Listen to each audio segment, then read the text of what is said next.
Hello, everyone. Welcome to Karate Without Belts. I'm John, and with me today is a very good friend of mine, brother from another mother, Micah Mizukami. Hello, I know. hello. How are you doing today, Micah? Good, good. Thank you for arranging this. It's been Well, a really long thanks. time. What? It's been a really long time since we've talked. Well, yeah, and we kind of been going back and forth talking a little bit over the last couple of years. It's weird to think that 3 years ago was 3 years ago. Hmm. Um, So I guess a little background, me and Micah taught in the same place, made our bones in English teaching on the same island of Waido. Wait, So wait, wait. Waido. Should we tell people where that is actually? Sure. Sure, yeah. Tokunoshima? Where is Tokunoshima, Micah? Great question. It's smack dab in the middle of between Okinawa and Kyushu, Kagoshima, southern Japan. Is it well known? No, but apparently it's been getting in the news a lot more recently in Japan. So I don't know how things are changing there with the added attention to it. Is that getting in the news in the good way or the Uh, 30 years ago way? like touristy things, kind of like how Amami Oshima was becoming this big tourist spot because of TV shows in Japan. I think Right. Tokunoshima is being featured in a similar way now. TV in Japan definitely has a lot more. I don't know. Is TV in Japan, you feel, has a lot more higher profile than I think it is in the United States? Maybe? I don't know. I feel like there's more of a shared culture of TV there than I think at least what exists in the States. Hmm. Because since we have like cable and stuff like that, there's just a 10 gajillion channels. I feel like Yeah. everyone tunes into NHK or I don't have a TV. So I'm really bad with Japanese TV. Sometimes Yeah. if at someone's house it's on, but it just feels to me like they're watching the same three channels. Yeah, yeah, definitely. But yeah, me and Mike shared a decent 3 years, not working exactly at the same place. I worked in one town in Tokunoshima. He worked in another.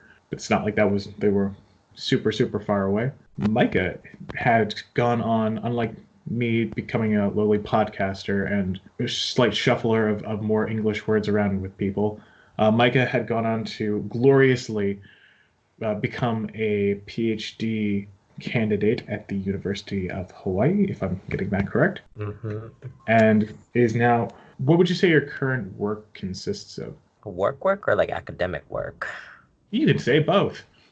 So, like you at work, I also help with producing podcasts Oh, really?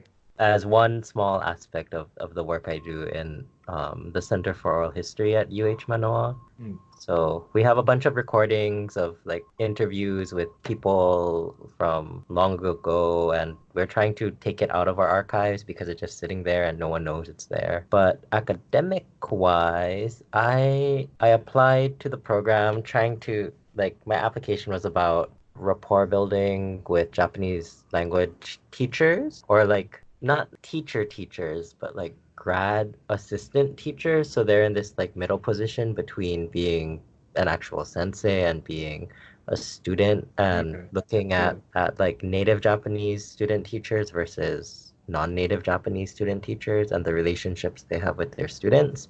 Moving forward, I don't know if I want to do that. So there's a lot of interesting language things happening in Hawaii. It's very multilingual. So I kind of want to look more into like classrooms or social spaces here in Hawaii, where a lot of different languages come into contact. Which is a good way of dovetailing in to our topic today.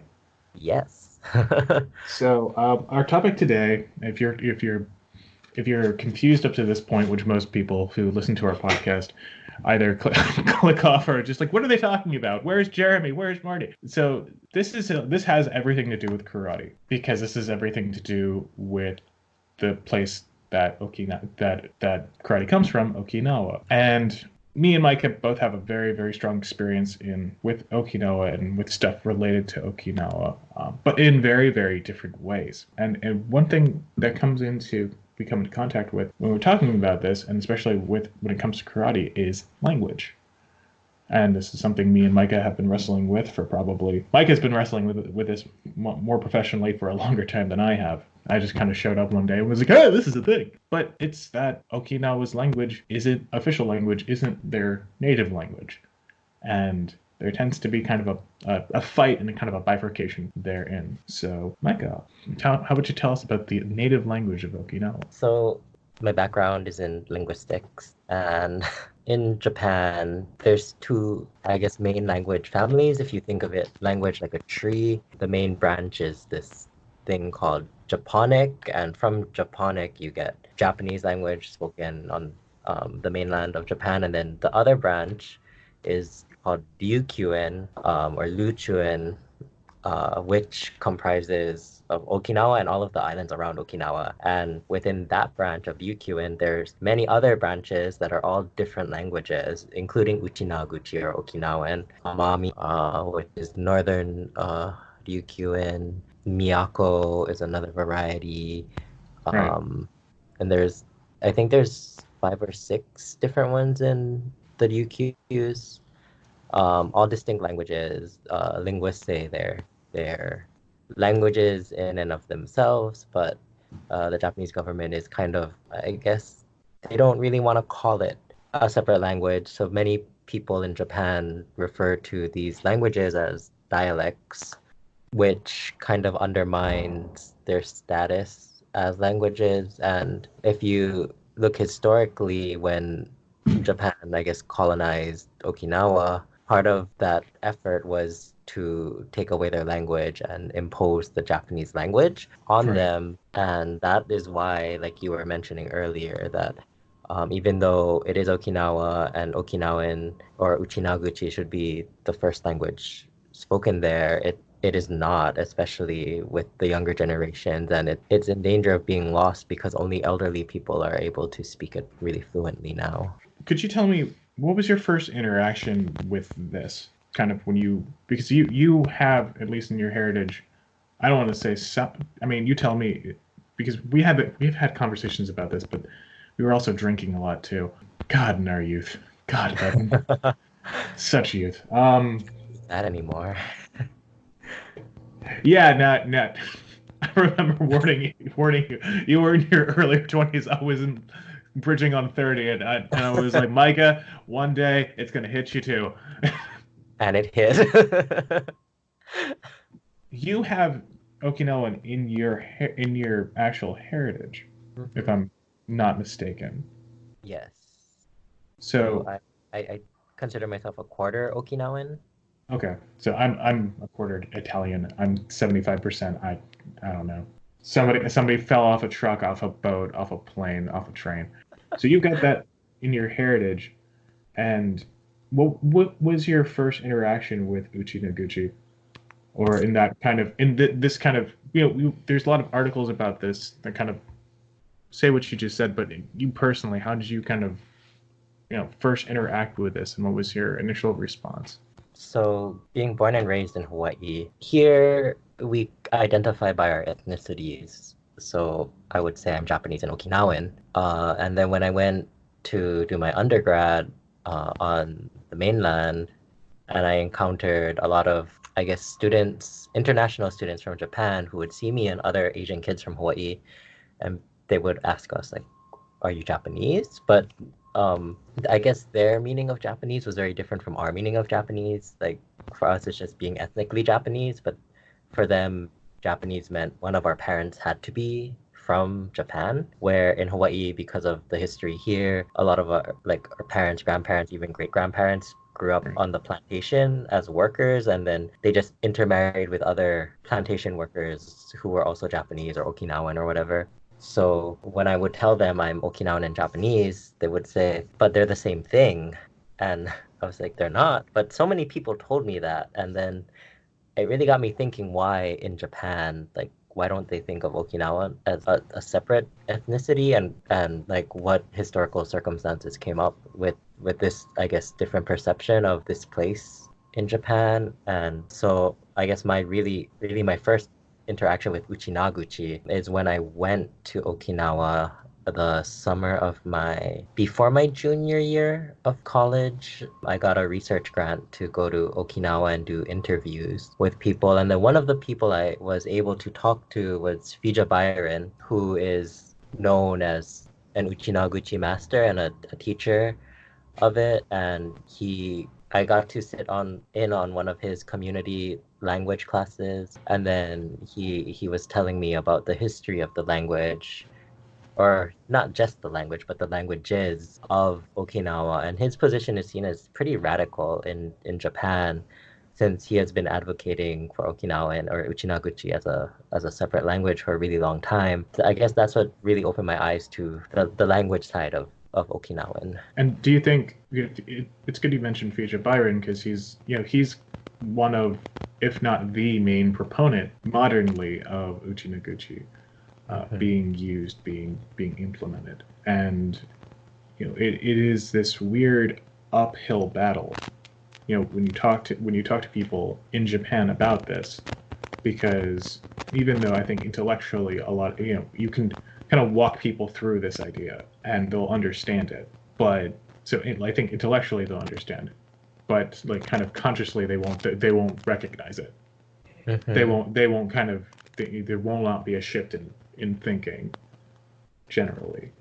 And I think it's because no one wants to go against a narrative, or no one wants to go against the grain. I guess what would we say that it's because it definitely is called a dialect, and there is a relationship between Uchinaguchi and Japanese, but how much would you say there actually is? What makes it not a dialect and a separate language in itself, or especially separate languages? So for linguists, basically, the way you tell a language and a dialect apart is whether they're mutually intelligible. So can speakers of the two varieties understand each other when they talk to each other? And if you listen to Japanese and you listen to Uchinaguchi, they sound very different. And if you were to put two monolingual speakers, like one monolingual speaker of Uchinaguchi and one monolingual speaker of Japanese together in a room, they probably won't understand each other.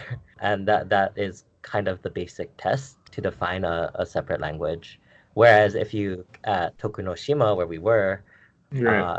there's a lot of language variety, even in Tokunoshima being such a small island, but I would say those are dialects. They can understand each other, but they are aware of some differences from town to town throughout the island. But then Right. I'm still not sure about like the north side of the island and the south side of the island where you were, Yeah.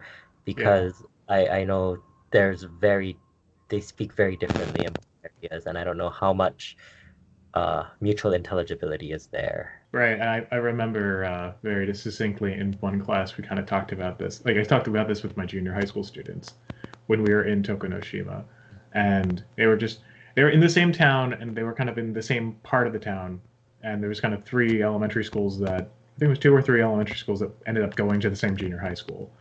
And one of the kids from one of the elementary schools, and one of the kids from one of the elementary schools, and was like, well, this part of the town and this part of the town have very different versions of, at least in Tokunoshima, it's called Shimaguchi, not Uchinaguchi.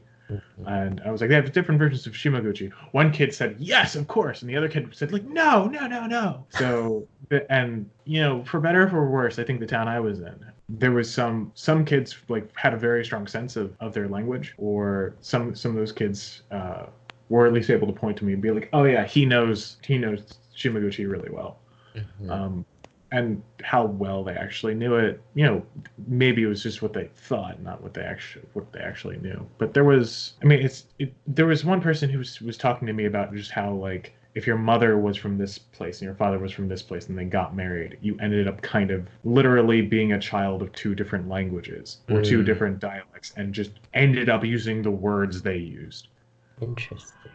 Tokunoshima is such an interesting space, I think, in terms of which, especially with the kids growing up in such an agricultural place. And then I know you said land of Waido earlier, but I think that also a huge reason why some of these kids grow up with the language, the bulls. Oh yeah, we didn't really talk about that, but maybe we should talk about bull sumo in Japan. This is a very good way of introducing people to the real culture of Ryukyu. Because most of our listeners would just be like, yeah, karate. Like, no. So bullfighting, which is would you say that's Okinawan in origin? I am not sure actually. I know it's pretty big in, is it Motobu in Okinawa and also Right. Tokunoshi. Those are like the two main places for it. I don't So I know. mean, yeah, I think Motobu. Was driving a friend of mine. We were in Okinawa, and he's like second second generation Okinawan, but Hmm. his Japanese is more or less non-existent. Hmm. And so I went with him to see his family, and I was driving him around because I had a driver's license, I could do all that, and I was kind of helping him translate between his family, at least best I could, because my Japanese, even today isn't really all that great. They were apparently some person. Where is it? Aruma? I always forget the name of this place. It starts with the Huh? Oh, Urumashi? Yeah. Oh, I Yeah. said it right. Um, I always feel like I'm getting it wrong. She had a cousin of his had known someone from Tokunoshima, from the town I was in. I was like, oh yeah, we love bullfighting, and so I think kind of the northern part of Okinawa really likes that. But Tokunoshima is huge into bullfighting, and when we say bullfighting, we don't mean like Spanish like matador, like man versus bull. We mean bull versus bull.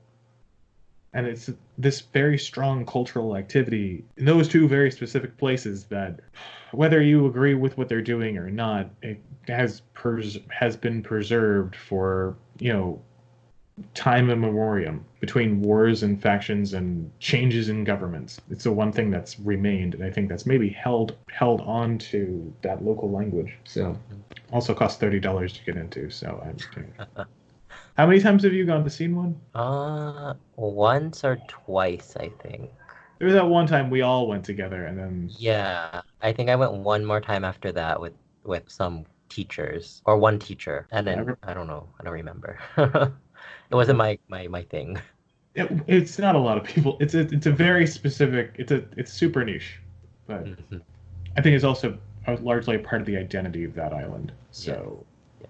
for better or for worse. I guess we can kind of maybe circle back into talking about what had really caused Uchinaguchi and then the kind of the island languages, the Ryukyuan languages, to start getting hacksawed out of daily life, because you had mentioned Japanese colonization of those places, but then time went on and they started becoming more incorporated into Japan. The Ryukyu Kingdom got basically nixed and became Okinawa-ken, and then the northern islands became part of Kagoshima. But how did they try to axe these languages from being spoken?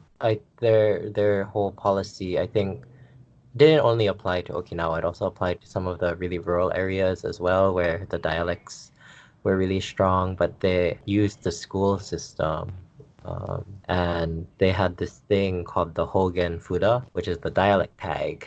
And if a student was caught using, it could have just been one word of the dialect, could be a sentence, just anything in whatever regional variety that they were trying to get rid of or like stamp out of the kids. Like if they said one word, they would get this tag around their neck, and it was kind of an embarrassing thing. So it was very shameful. And then the only way they could get rid of it was if they caught another student using the language, and they would have to rat that person out to the teacher. I think there were other things that the teachers made students do. Like another one I heard was they would have to stand outside with like bucket full of water. But the dialect tag is really the main one that people talk about. And for that, you know how if someone pinches you, you might say ow or something like that, like just a reactionary Right. word. I think that was one of the strategies that the kids used to rat out their friends and get rid of that tag because they grew up saying like aga or whatever for like ouch. I Right. don't remember off the top of my head, but just because it's such a easy way to get someone to speak in their first language, that's how they did it. And so it's really savage and sad. So what's our time frame when we talk about that? This was probably, I want to say, like the late 1800s, after they took over the kingdom, and made it part of Japan. So Meiji, and then, but it didn't really I guess, being super enforced until the turn of the century, the early 19th century. Right. Yeah. It Do was you, complicated by World War II and that nationalizing campaign because if you speak two languages, you can't be one people. So you have to get rid of the other languages and make them all homogenous to make them think that fighting for the emperor is okay. So I think the huge push in World War II also, like on so many levels, was just devastating for Okinawa. right. And that, I mean, we cannot underemphasize, there was lots of bad things that happened during that time, but Okinawa is still the one that kind of bears some of the harder scars of that the kind of continuing there's always a continuing reminder. There's continuing reminders many places in the world, but Okinawa still has a lot of those scars to bear. And I think the language was one of the things that had that. I think I remember hearing someplace that people were actually shot for using Uchinaguchi during that time, if I'm not mistaken. Yeah, in the caves and stuff, because the Japanese soldiers thought they were spies because they couldn't understand what they were saying. So it's really sad. It was a lose-lose situation for Okinawa. But there was what is it? There was the kind of circling back to kind of your shared roots is that there was some people, what is it? Okinawan Americans who were working with the Allies who had used Uchinaguchi to save a lot of people. Yes, yes. Which is pretty cool because those early immigrants from Okinawa who came to Hawaii brought their language with them. Their children who grew up in Hawaii also grew up around the language, were able to use it. The military intelligence service found those Japanese and Okinawan Americans who could use the language, and then they went through training and they were sent to like Okinawa, and they would help the villagers like try to understand that no, the Americans are not the bad guys, and that did help save a lot of them. Right. Amongst all that tragedy, there's at least even especially with something that was attempting to be killed in its homeland, is actually, weirdly enough, the immigrants from that place actually went back and tried to save it. Hmm. And so, And then even in the recovery effort too, I think the Hawaii Okinawan Association got together and sent like a bunch of aid back to Okinawa. So I think there's a pretty strong connection with Okinawa and the diaspora, which is not as strong in like other places in Japan, or even it's non-existent really. because I mean, the Japanese diaspora, I mean, Mhm. that's almost an entirely different topic, but Mhm. um, doesn't have that kind of strong connection in a similar Yeah. way.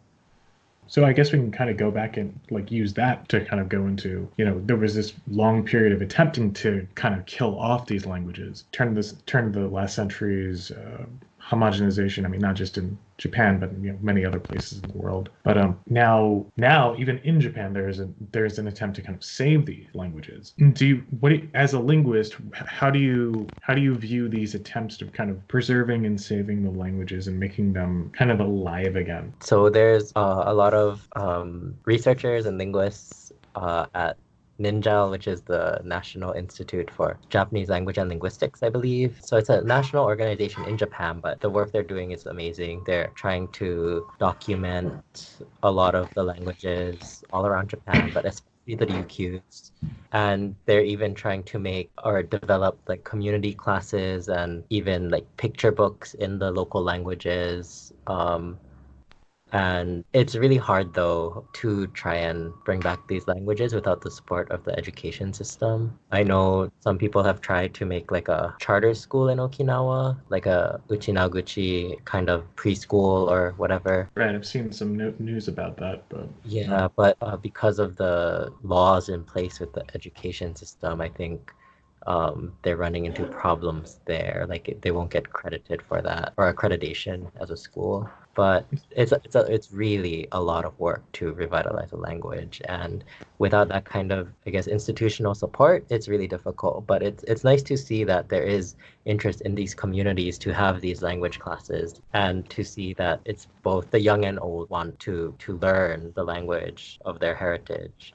having experienced it in a couple different places, it's not to emphasize being an outsider, but I was very fortunate to have kind of been tagged to participate in some of the language contests we had in Tokunoshima. And got to know a couple people who were, really excited to share their language with me. And then, being able to see some of the kids try, at least in some way, to use their language, and they do in some way try to put it into the school system. How effective it is, I'm not entirely sure, but I've seen it from people saying we need to preserve this to people just saying forget it, it's not worth it. For as someone who only never ever really knew English and didn't really understand didn't understand my own heritage, to see someone have their own heritage kind of go through this weird history, this not weird but almost tragic history, and try to retrieve it and revitalize it. I mean, that's it's no small feat, and it's nothing to sneeze at. What do you think could be the future for any of this, for attempting to get Uchinaguchi or the Ryukyuan languages kind of back? I don't want to say back because they're not gone, but we only have so much time before the people who actually can natively speak them can still inform us of anything that's there. I think a big thing is that since these are pretty rural areas, a lot of the people think that if their children are to succeed and want to leave the islands, they need to learn proper Japanese. But there's so many studies that show the benefits of bilingualism. So these people are bilingual Japanese, and Uchinaguchi or Shimaguchi on Tokunoshima. Right. And then just I guess it's important to raise awareness of that sure, they might want to raise their children as bilingual in Japanese and English, but because of the communities that they're from, it would be so much more valuable to raise them in Shimaguchi or Uchinaguchi.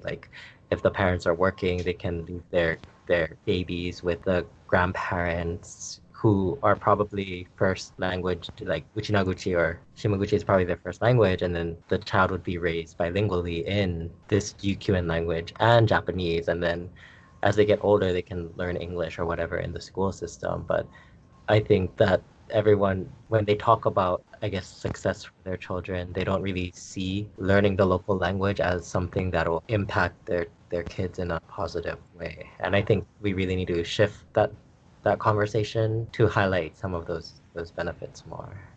Right. Before we can do anything else. Yeah. Do you think, I mean, especially with Japanese being kind of phonetically, I don't want to say rigid, but very phonetically, it's kind of goes like these are the phonetics and that's it, as opposed to maybe English, which is so phonetically stretched out, as it were. Do you think having one way I have at least tried to kind of advertise this to people is saying, look, if they learn this, they'll be able to speak English 10 times better than if they just were monolinguistically forced to only speak Japanese forever. I think so. I really think that learning Uchinaguchi or Shimaguchi would help them with English pronunciation, just because there's more sounds in these Ryukyuan languages that don't exist in Okinawa, or they don't exist in Japanese. Yeah.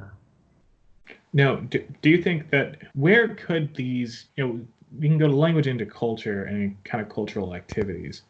So in what cultural activities from Okinawa or from the Ryukyus do you think, we've talked about a little bit about Togyu bullfighting, where, the Shimaguchi kind of comes up, but what other cultural activities do we normally see Uchinaguchi or the Shima languages pop up in?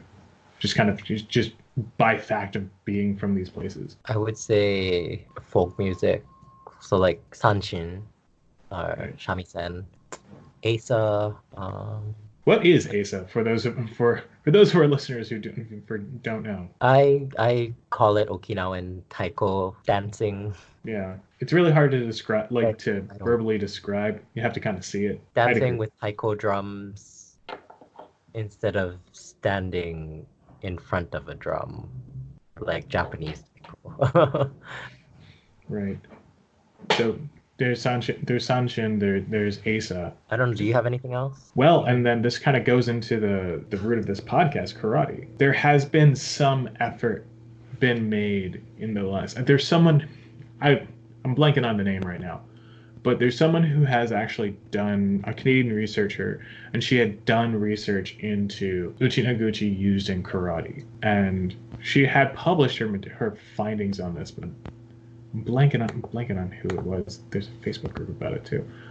So it should have been easy enough to pull up before the podcast. That's what we call professionalism, Micah. I think that's kind of a thing I've always, especially after I kind of learned about this, is what I've tried to emphasize to people who do karate is, karate, I think, above ASA, above Sanshin, unfortunately.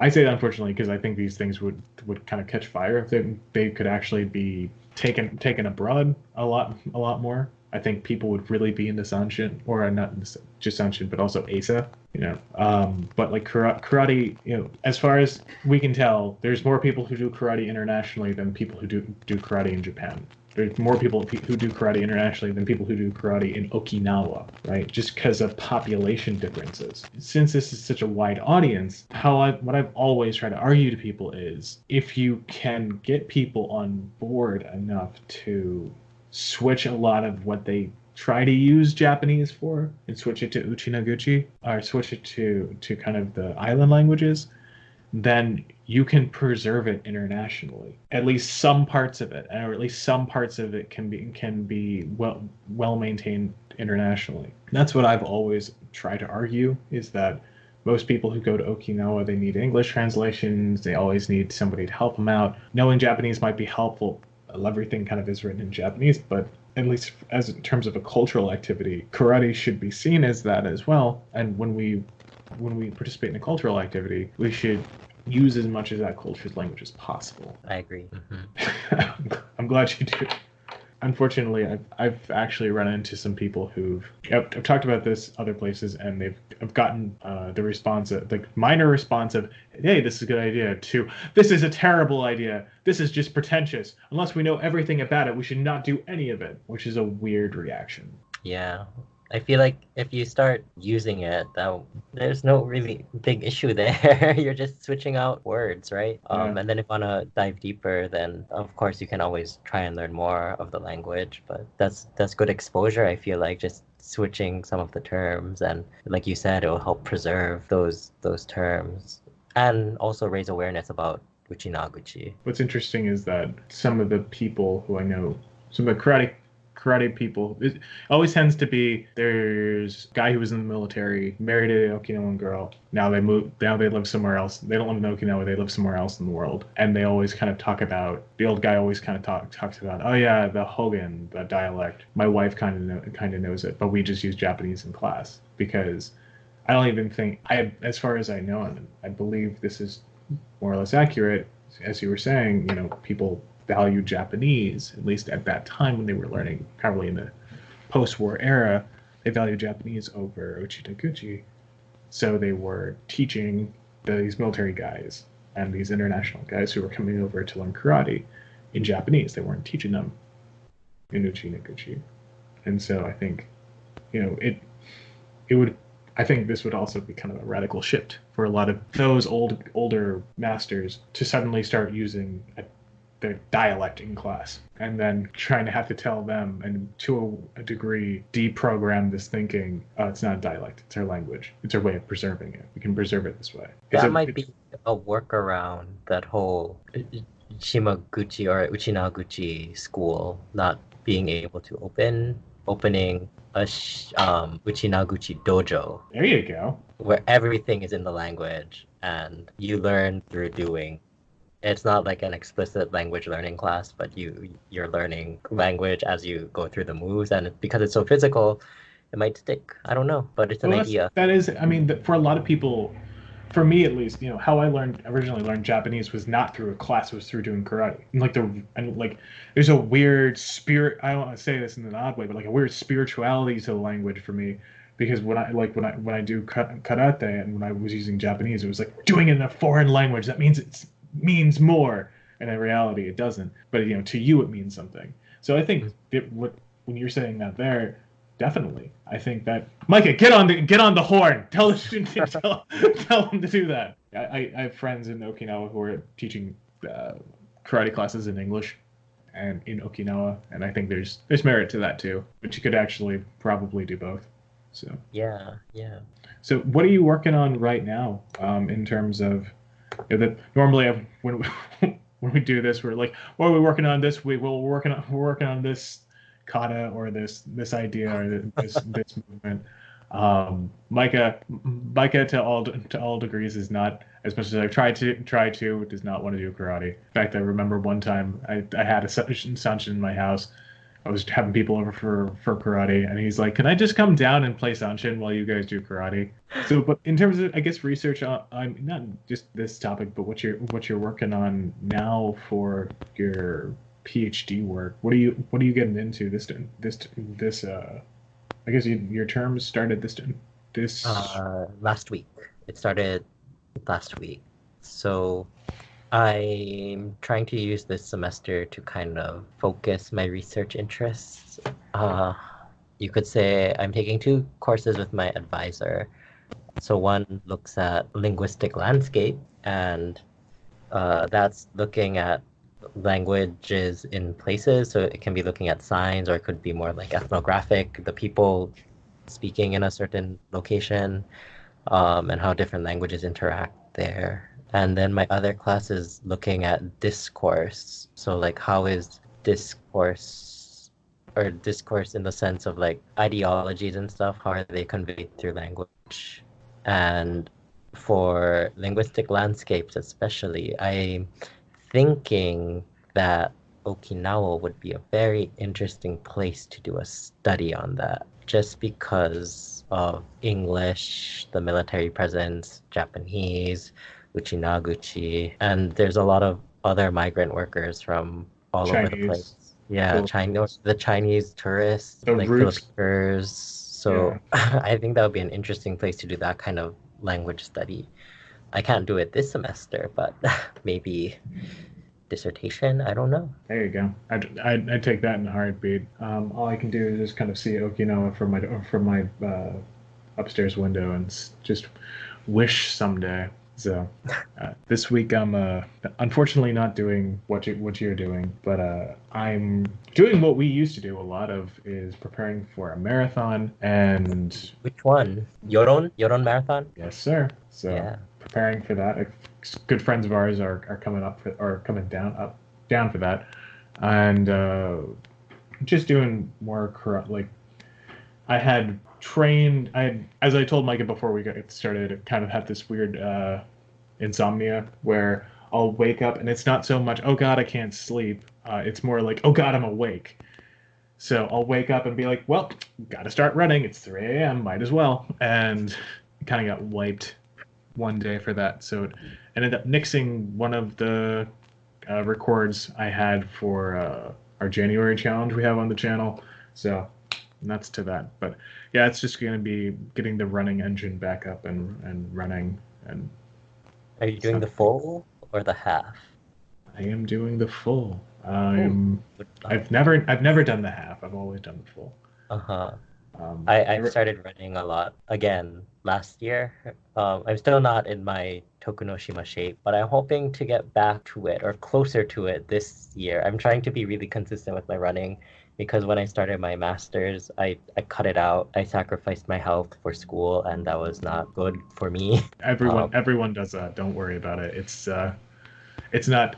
I think at school kind of makes you think you need to do that, when in fact the dopamine levels and the what it will do for your health will probably help your study more than anything else. So. Yeah, so I actually have my Yoron Marathon picture up as like motivation for me to like get back in that shape. Don't worry. It happens to everybody, and you just have to keep everything nice and balanced and not be too hard on yourself. Yeah. Because I mean, me and Micah used to do triathlons and marathons and half marathons, and used to have a whole like thing about it. And then we left where we were, and just kind of life took over, which is a thing. It happens, but we'll get back. It's never a matter of getting back. It's always a matter of moving forward. Because if you always try to use not necessarily saying what you're doing is wrong with having that picture up there as a goal, but if you always think of like going back, you're never going back. Yeah. You know, but like you can always get better. Mm-hmm. So that is my mindset. Just get better. yeah. be Yeah. better than you were before. Mm-hmm. So that's the way I see it. Cool. Well, Micah, thank you so much for coming on. You know what? I really appreciate it. I think you've helped give our listeners a much different viewpoint than I think what I would have ever given anybody. And it's always good to have you on, brother. And I hope this isn't the last time we have you on the podcast. Well, thank you. Thank you for considering me for this podcast. It was fun to chat. Well, indeed. Well, folks, thank you for listening. And don't forget to keep training and keep studying.